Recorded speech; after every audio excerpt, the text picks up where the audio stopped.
तो बच्चों स्वागत है सभी का फिर से अगले पार्ट में। और जो हमारा चैप्टर चल रहा था, chapter first chemical reaction and equation class 10 science, उसका जो फर्स्ट पार्ट हमने कल कवर किया था, हमने जो बेसिक्स कवर किया था कि केमिकल रिएक्शन क्या होती है, केमिकल इक्वेशन क्या होती है, कैसे पहचाने इनको, कैसे इन पर काम करें और इनकी प्रॉपर्टीज क्या क्या होती है। इन सभी को जानने के बाद आज हम लोग आगे बढ़ जाएंगे सेकंड पार्ट में। हम जानेंगे कि कंडीशंस क्या क्या होती हैं केमिकल रिएक्शन के लिए, हमें क्या क्या कंडीशन देखनी पड़ेंगी।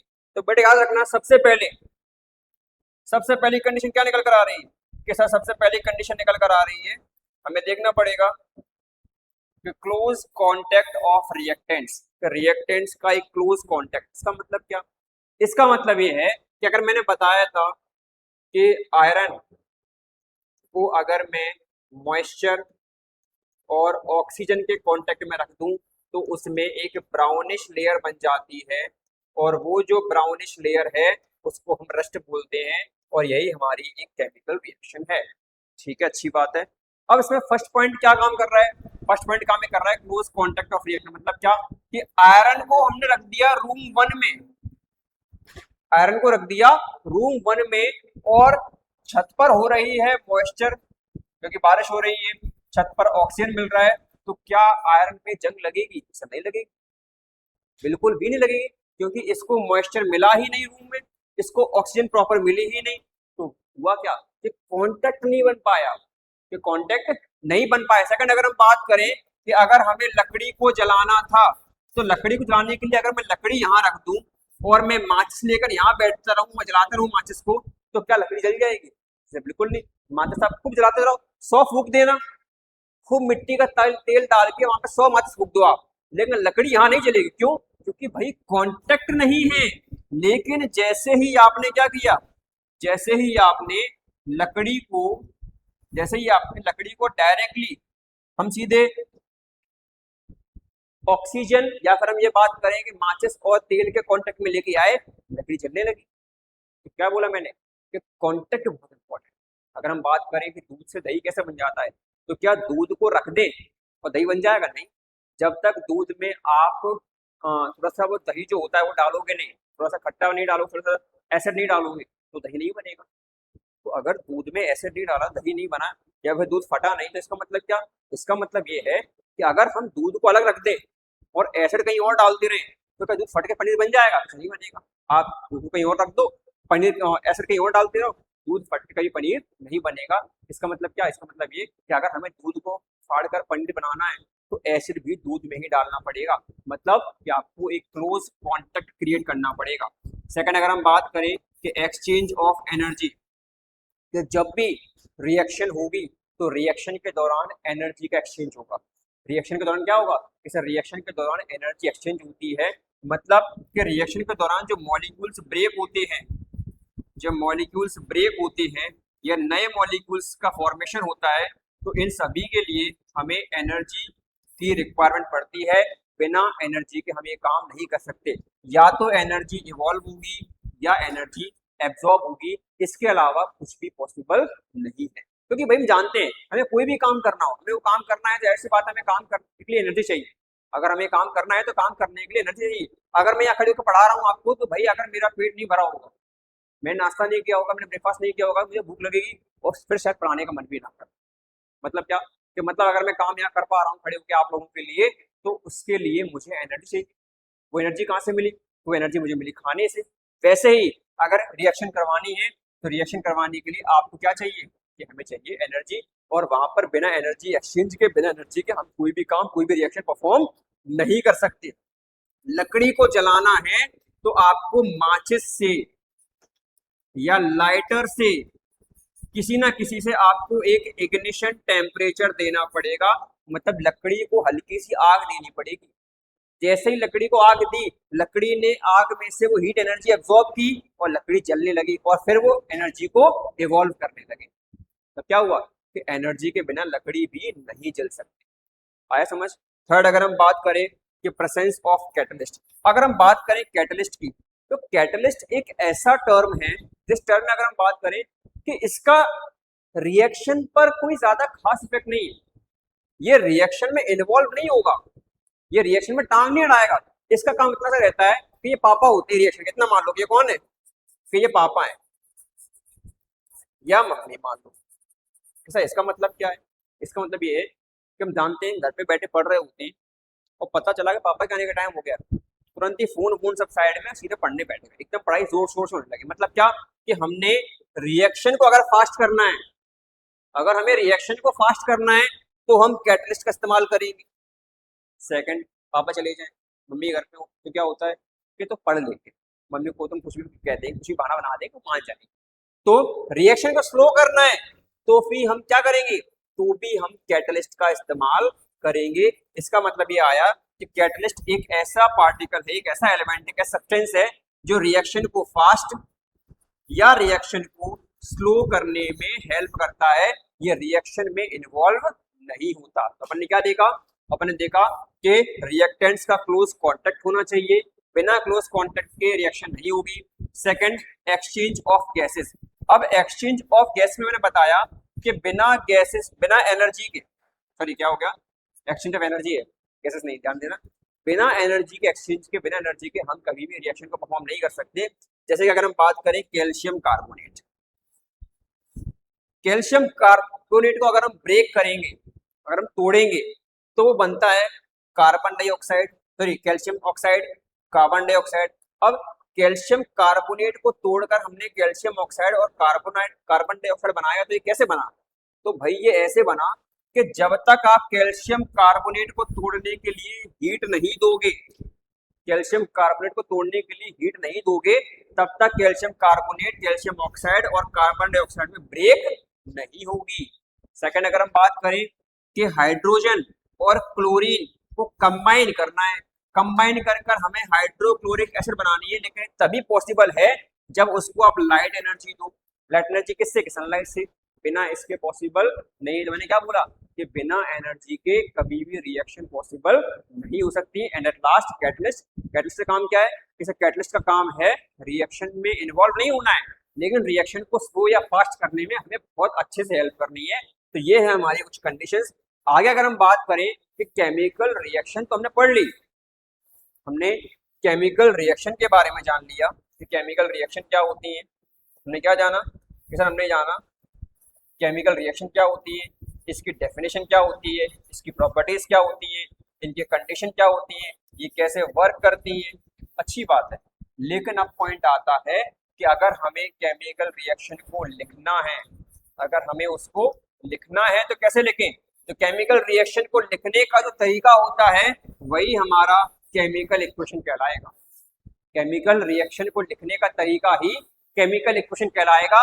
और अब बात ये आती है कि अगर ये केमिकल इक्वेशन कहलाएगा, तो हमने पढ़े थे कि केमिकल रिएक्शन में दो पार्ट थे, एक पार्ट था रिएक्टेंट कि जो रिएक्शन कर रहे थे, दूसरा पार्ट था प्रोडक्ट के जिनके बीच में रिएक्शन होने के बाद कोई हमें नया सब्सटेंस मिला, वो हमारा कहलाया प्रोडक्ट। अब बात आती है कि इक्वेशन कैसे लिखें, तो इक्वेशन को लिखने के दो तरीके होते हैं। इक्वेशन को लिखने के लिए दो तरीके होते हैं। पहला तरीका क्या कि एक होता है वर्ड इक्वेशन,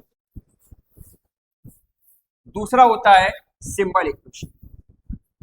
एक हमारी थी वर्ड इक्वेशन और दूसरी हमारी थी सिंबल इक्वेशन। अब ये वर्ड इक्वेशन और सिंबल इक्वेशन के अगर हम मीनिंग निकालें, डिफरेंस निकालें, तो डिफरेंस क्या निकल रहा है, डिफरेंस निकल के आ रहा है कि वर्ड मतलब कि हमारे शब्द,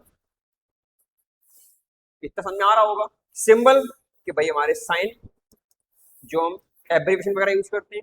अब इसका मतलब क्या आ रहा है, इसका मतलब ये आ रहा है कि अगर आपने ध्यान से देखा होगा, यहाँ पर पीछे अगर हम बैक करें, हमने क्या देखा था कि सर, हमने देखा था अभी अपने पीछे वाली भी स्लाइड में, कहाँ गई बेटा, एक मिनट हो गया, ये रहा। हमने देखा था कि अगर हमें हाइड्रोजन और क्लोरीन को कंबाइन करना है, हाइड्रोक्लोरिक एसिड बनानी है, तो उसके लिए लाइट चाहिए। अब इसी को उठाते हैं और समझते हैं कि आखिरी इक्वेशंस वर्ड और सिंबल क्या होती है। हमने लिखा कि H2 + Cl2 gives HCl। तो सर, ये आपको तो पता है कि हाइड्रोजन है, ये क्लोरीन है, ये हाइड्रोक्लोरिक एसिड, लेकिन हमें कैसे पता चलेगा। तो समझो बेटा, पता ऐसे चलेगा, मैंने क्या बोला कि मैंने ये बोला आपसे कि हाइड्रोजन लिया, मैंने क्लोरीन ली, जब मैंने हाइड्रोजन और क्लोरीन को आपस में मिलाया तो मेरे को हाइड्रोक्लोरिक एसिड मिली। क्या मिली? कि हाइड्रोक्लोरिक एसिड मिली। मतलब जब हाइड्रोजन और क्लोरीन का रिएक्शन करवाया तो ये क्या बन गए? ये बन गए रिएक्टेंट। इनकी जब रिएक्शन करवाई तो ये क्या बन गए? कि सर ये बन गया रिएक्टेंट। इन्होंने आपस में रिएक्ट किया, रिएक्ट करने के बाद इनसे एक नया सब्सटेंस बना और वो नया सब्सटेंस हमारा कहला रहा है हाइड्रोक्लोरिक एसिड, जिसको हम क्या कहेंगे? जिसको हम कहेंगे प्रोडक्ट। क्या कहेंगे? प्रोडक्ट। तो अब इसमें इसका क्या सेंस है? इसका सेंस ये है कि हाइड्रोजन लिया, क्लोरीन ली, हाइड्रोक्लोरिक एसिड बनी, तो इसको हमने पूरे वर्ड के फॉर्म में लिखा कि नहीं लिखा? देखो हमने पूरा नाम लिखा है इसका कि ये हाइड्रोजन है, तो पूरा नाम लिखा है हमने इसका। हमने क्लोरीन लिया तो हमने उसका पूरा नाम लिया। हमने जो नया सब्सटेंस बनते हुए देखा हाइड्रोक्लोरिक एसिड, हमने उसका पूरा नाम लिखा। तो ये है हमारी वर्ड इक्वेशन। लेकिन इसी को जब सिंबल के फॉर्म में कन्वर्ट कर दे कि हाइड्रोजन का सिंबल क्या? कि H, क्लोरीन का सिंबल क्या? कि Cl, और हाइड्रोक्लोरिक एसिड का सिंबल क्या? कि HCl। तो ये हमारी कहलाएगी सिंबल इक्वेशन और ये हमारी कहलाएगी वर्ड इक्वेशन। तो ये है, बहुत सिंपल है, कोई ज्यादा बड़ी बात नहीं है। मैंने क्या बोला कि अगर हम सिंपल सी बात करें कि हमें वाटर बनाना है, वाटर की बात करते हैं। वाटर बनाने के लिए हम जानते हैं कि हमने हाइड्रोजन लिया, हाइड्रोजन को ऑक्सीजन के साथ कंबाइन करवाया, तो क्या बन गया? कि सर बन गया वाटर। अच्छी बात है। ये तो भाई तुमने दो रिएक्टेंट लिए, एक प्रोडक्ट बना, तो रिएक्टेंट के नाम लिख दिए, प्रोडक्ट का नाम लिख दिया, तो सर ये हमारी बन गई क्या? कि ये हमारी बन गई वर्ड इक्वेशन। ये हमारी बन गई वर्ड इक्वेशन। लेकिन जब बात आती है कि हाइड्रोजन को तुमने लिख दिया H2, ऑक्सीजन को लिख दिया O2, हाइड्रोजन का सिंबल कि सर H, ऑक्सीजन का सिंबल कि सर O, और वाटर का सिंबल कि सर H2O। क्या? कि सर H2O। तो हाइड्रोजन, ऑक्सीजन और वाटर, भाई बात बिल्कुल सेम है। हाइड्रोजन यहाँ भी, हाइड्रोजन यहाँ भी है, ऑक्सीजन यहाँ भी, ऑक्सीजन यहाँ भी, वाटर यहाँ और वाटर यहाँ भी। फर्क क्या आया? फर्क इतना आया कि ये वर्ड के फॉर्म में पूरे पूरे नाम लिखे हुए हैं, लेकिन ये सिंबल के फॉर्म में ले लिए। तो ये हमारी कहलाएगी सिंबल इक्वेशन और ऊपर वाली हमारी कहलाएगी वर्ड इक्वेशन। इस तरह से इनमें हम डिफरेंशिएट कर सकते हैं। तो इक्वेशन का सिंपल सा मतलब क्या होता है? इक्वेशन का मतलब होता है किसी भी रिएक्शन को सिंपल फॉर्म में लिखना और उसको रिप्रेजेंट करना, इक्वेशन कहलाता है। अगर वर्ड के फॉर्म में है वर्ड इक्वेशन, सिंबल के फॉर्म में तो सिंबल इक्वेशन। तो क्या बोला मैंने कि two ways to represent a reaction, का रिएक्शन को रिप्रेजेंट करने के लिए मैंने क्या बताया? केमिकल इक्वेशन एक ऐसा टर्म है जो किसी भी केमिकल रिएक्शन को रिप्रेजेंट करने का काम आता है। अब किसी भी केमिकल रिएक्शन को रिप्रेजेंट करने का काम आ रहा है तो रिप्रेजेंट करने के लिए दो पॉइंट आते हैं हमारे पास। सबसे पहला पॉइंट कि वर्ड इक्वेशन, या तो उस रिएक्शन को हम वर्ड के फॉर्म में लिखेंगे, मतलब रिएक्शन में इस्तेमाल किए जाने वाले रिएक्टेंट्स और बनने वाला प्रोडक्ट, अगर पूरे पूरे नाम लिख रहे हो वर्ड के फॉर्म में तो वर्ड इक्वेशन, और उसी के सिंबल्स ले लोगे तो सिंबल इक्वेशन। जैसे कि हमने लिया यहाँ पर जिंक डाइल्यूट सल्फ्यूरिक एसिड और जिंक सल्फेट बना और हाइड्रोजन बना, तो इनके पूरे पूरे नाम लिखे हुए ये वर्ड इक्वेशन है। सिंबल इक्वेशन की अगर हम बात करें, जिंक का Zn लिया, सल्फ्यूरिक एसिड का H2SO4 लिया, जिंक सल्फेट का ZnSO4 लिया और हाइड्रोजन का H2 लिया, तो ये सिंबल्स के फॉर्म में कर दिया। चीज एक ही है, फर्क कितना है कि ये वर्ड है, ये उन्हीं के सिंबल्स है। इस तरह से हम केमिकल इक्वेशन को प्रॉपर्ली लिख सकते हैं, इसमें कोई भी बड़ी बात नहीं है। चलिए आगे देखते हैं कि केमिकल इक्वेशन को जानने के बाद अब हम बात करते हैं आगे कि किसी भी केमिकल इक्वेशन को हम और ज्यादा बेटर कैसे लिख सकते हैं। किसी भी केमिकल इक्वेशन को हम और ज्यादा बेटर तरीके से कैसे लिख पाएंगे, तो जिसमें हमारे पास कुछ कंडीशन आती है, कुछ मॉडिफिकेशंस आती है। तो किसी भी केमिकल इक्वेशन को अगर आपको बहुत प्रॉपर्ली लिखना है, अच्छे तरीके से लिखना है, तो कैसे लिखें? सबसे पहला पॉइंट आता है कि फिजिकल स्टेट, उसका फिजिकल स्टेट हम बता सकते हैं। किसी भी केमिकल इक्वेशन में इस्तेमाल किए जाने वाले रिएक्टेंट्स और प्रोडक्ट, इनके हम फिजिकल स्टेट बता सकते हैं कि अगर रिएक्टेंट सॉलिड है तो S लिख दो, रिएक्टेंट लिक्विड है तो L लिख दो, रिएक्टेंट गैस है तो G लिख दो, एक्वस है तो AQ लिख दो उसके साइड में। ठीक है, आगे अगर हम बात करें कि अगर हमारे रिएक्टेंट्स या प्रोडक्ट में कोई एसिड या बेस बन रहा है, तो एसिड या बेस में से अगर कोई कंसंट्रेटेड है तो CONC लिख दो, डाइल्यूट है तो DIL लिख दो। अगर हम बात करें कि कौन कौन सी कंडीशन चाहिए, हो सकता है कि एक पर्टिकुलर प्रेशर पर रिएक्शन हो रही हो, एक पर्टिकुलर टेम्परेचर पर रिएक्शन हो रही हो, तो इन सबको भी बता सकते हैं हम। साइड में लिखा हुआ है 450 डिग्री सेल्सियस, ये 200 एटीएम प्रेशर। तो इस तरह से इनको भी लिखकर हम बता सकते हैं कि ये जो रिएक्शन है ये इन्हीं फेवरेबल कंडीशंस में परफॉर्म की जा सकती है, वरना रिएक्शन खराब हो जाएगी। फोर्थ अगर हम बात करें कि हीट चेंजेस, कि अगर मैंने बताया था ना आपको कि रिएक्शन को करने के लिए हमें एनर्जी चाहिए, और वो एनर्जी किसी भी फॉर्म में हो सकती है। तो अगर जब हीट एनर्जी की बात आती है, अगर हीट एब्जॉर्ब हो रही है, अगर हीट एब्जॉर्ब हो रही है तो एंडोथर्मिक, एब्जॉर्ब हो रही है तो एंडोथर्मिक, और अगर हीट रिलीज हो रही है तो एक्सोथर्मिक। मैंने क्या बोला कि हीट अगर इवॉल्व मतलब एब्जॉर्ब हो जाए, हीट अगर एब्जॉर्ब हो जाए तो एंडोथर्मिक, जिसमें हम रिप्रेजेंट करते हैं माइनस हीट से, और हीट अगर रिलीज हो जाए तो एक्सोथर्मिक, जिसको हम रिप्रेजेंट करते हैं प्लस हीट से। प्लस का साइन लगा हीट के साथ, मतलब क्या हो रहा है कि एक्सोथर्मिक है, क्या हो रहा है कि एक्सोथर्मिक है, और अगर माइनस लगा है मतलब एब्जॉर्प्शन हो रहा है तो वो एंडोथर्मिक है। इतना क्लियर है। यहाँ से लास्ट हमारा पॉइंट है कि रिवर्सिबिलिटी। अब रिवर्सिबिलिटी हमें ये बताती है कि हमारा जो रिएक्शन है वो रिएक्शन रिवर्स हो सकता है कि नहीं, जिसमें अगर हम डायरेक्ट एरो बना देंगे तो इसका मतलब रिएक्टेंट से प्रोडक्ट बन चुके हैं, इसमें रिवर्सिबल कंडीशन पॉसिबल नहीं है।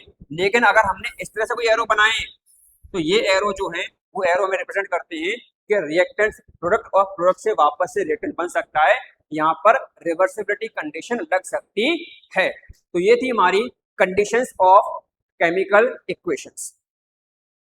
तो हमने क्या देखा, हमने यहाँ तक देख लिया कि किस तरह से हम अपनी इक्वेशन को बेटर बनाने के लिए हम उसको मॉडिफाई कर सकते हैं, और मॉडिफाई करने के लिए उसका फिजिकल स्टेट, उसका कंसंट्रेशन ऑफ एसिड या बेस, फेवरेबल कंडीशन, रिवर्सिबिलिटी या फिर हीट चेंजेस को डिनोट कर सकते हैं। अब क्वेश्चन आपके मन में आ रहा होगा कि सर एसिड या बेस तो ठीक है, लेकिन ये कंसंट्रेट और डाइल्यूट का मतलब क्या है? तो कंसंट्रेट और डाइल्यूट का मतलब ये है कि अगर हमारा एसिड या बेस कंसंट्रेट है, इसका मतलब उसका इफेक्ट ज्यादा है, इसका मतलब उसका इफेक्ट ज्यादा है, और डाइल्यूट का मतलब समझ लो कि डाइल्यूट का मतलब उसका इफेक्ट कम है। अभी के लिए इतना माइंड में डाल लो, बाकी अपन इसको अगर डिटेल में पढ़ना चाहें तो आप कमेंट कर देना, उसको और डिटेल में पढ़ लेंगे, क्योंकि ये आएगा आपके केमिस्ट्री चैप्टर 2 में, जहां पर हम एसिड और बेस को बहुत डिटेल में जानेंगे। अभी के लिए माइंड में क्या डालना है, कंसंट्रेट एसिड है या कंसंट्रेट बेस है मतलब इफेक्ट ज्यादा रहेगा, डाइल्यूट एसिड या डाइल्यूट बेस है मतलब इफेक्ट कम रहेगा। इस तरह से हमें इसको लेकर चलना है। चलिए, तो हमने मॉडिफिकेशन जान लिया है, हमने इसको जान लिया है। अब हमारे पास अगला टॉपिक आता है टाइप्स ऑफ केमिकल रिएक्शन, कि केमिकल रिएक्शन के टाइप्स क्या होती है। तो टाइप्स ऑफ केमिकल रिएक्शन को जानने के लिए हम छोटा सा एक ओवरव्यू लेते हैं। टाइप्स ऑफ केमिकल रिएक्शन को हम यहाँ पे 5 पार्ट में डिवाइड करेंगे। कितने पार्ट में? इसे 5 पार्ट में डिवाइड करेंगे। सबसे पहला combination reaction, decomposition reaction, displacement reaction, double displacement और रेडॉक्स रिएक्शन। अगर हम बात करें कॉम्बिनेशन रिएक्शन, कॉम्बिनेशन रिएक्शन की अगर हम बात करें तो हमने क्या देखा, जैसे हमने देखा कि टाइप्स ऑफ रिएक्शन में सबसे पहला आ रहा है कॉम्बिनेशन, सबसे पहला आ रहा है कॉम्बिनेशन। तो कॉम्बिनेशन जो वर्ड है, इस कॉम्बिनेशन में आपको वर्ड छुपा मिल रहा होगा कंबाइन। क्या मिल रहा है? जैसे कंबाइन, कंबाइन मतलब क्या कि जोड़ना, कंबाइन मतलब क्या कि जुड़ना। तो अगर कोई चीज कंबाइन हो रही है तो वो कॉम्बिनेशन होगा। तो मतलब क्या कि जब दो रिएक्टेंट्स आपस में कंबाइन होकर एक नया प्रोडक्ट बनाएं तो वो हमारी कॉम्बिनेशन कहलाती है। सेकंड पार्ट हमारा था डिकम्पोजिशन का। डिकम्पोजिशन रिएक्शन में अगर हम बात करें तो इसी के वर्ड में एक वर्ड छुपा मिल जाएगा, जो वर्ड क्या? डिकम्पोज। क्या है? डिकम्पोज मतलब क्या? टूट जाना, बिखर जाना। तो जब कोई एक कंपाउंड या कोई एक प्रोडक्ट, जब कोई एक प्रोडक्ट किसी दो या दो से ज्यादा पार्ट में ब्रेक हो जाए तो वो कहलाती है डिकम्पोजिशन रिएक्शन। सेकंड, थर्ड अगर हम बात करें, थर्ड हमारे पास आती है डिस्प्लेसमेंट। डिस्प्लेसमेंट का बात क्या होती है कि डिस्प्लेसमेंट में सर वर्ड छुपा हुआ है क्या कि डिस्प्लेस। क्या छुपा है कि सर डिस्प्लेस वर्ड छुपा, उसका मतलब क्या कि अगर हम बात करें कि हमारे पास ये R1 R2 से एक कंपाउंड बना हुआ है, एक हमारा सॉरी इसको ऐसे लेते हैं, हमारे पास AB है, हमारे पास C है, और मिलकर बन रहा है क्या कि सर मिलकर बन रहा है हमारे पास A और BC। सर ये क्या था? ये बेटा ऐसे था, ये ऐसे था कि हमारे पास क्या था? AB था और C था। A कमजोर था, C ताकतवर था। ए वीक था और सी स्ट्रॉन्ग था, ताकतवर था। तो सी ने ए को कहा तू हट यहाँ से, तो यहाँ से हट जाए, यहाँ मैं बैठूंगा बी के साथ। तो सी बी के साथ बैठ गया और ए अकेला पड़ गया बेचारा। मतलब सी ने ए की जगह को हटा दिया, डिस्प्लेस कर दिया, तो डिस्प्लेसमेंट रिएक्शन। थर्ड अगर हम बात करें 44, डबल डिस्प्लेसमेंट। डबल डिस्प्लेसमेंट में क्या होगा कि सर डबल डिस्प्लेसमेंट में अगर हम बात करेंगे तो हमारे पास दो कंपाउंड होंगे, हमारे पास दो कंपाउंड होंगे और दोनों आयनिक होंगे और दोनों अपनी प्लेस को एक्सचेंज कर लेंगे। कैसे कर लेंगे कि सर ए चला जाएगा डी के साथ, बी आ जाएगा सी के साथ, इस तरह से रिएक्शन बनेगी। तो डबल डिस्प्लेसमेंट रिएक्शन। और लास्ट हमारे पास आती है रिडॉक्स। इसमें दो चीजें होती हैं, एक आता है ऑक्सीडेशन, एक आता है रिडक्शन। सर ये क्या चीज है? इसका मतलब ये है कि किसी भी रिएक्शन, किसी भी कंपाउंड, किसी भी एलिमेंट में ऑक्सीजन ऐड हो रही हो, हाइड्रोजन रिमूव हो रही हो, तो वो हमारा ऑक्सीडेशन है। रिडक्शन मतलब क्या? किसी भी एलिमेंट कंपाउंड में ऑक्सीजन रिमूव हो रही हो और हाइड्रोजन ऐड हो रही हो, तो वो रिडक्शन है। तो ये हमारी टाइप्स ऑफ केमिकल रिएक्शन है, combination, decomposition, displacement, double displacement और रिडॉक्स में भी ऑक्सीडेशन और रिडक्शन। इस तरह से इनको हम देखेंगे।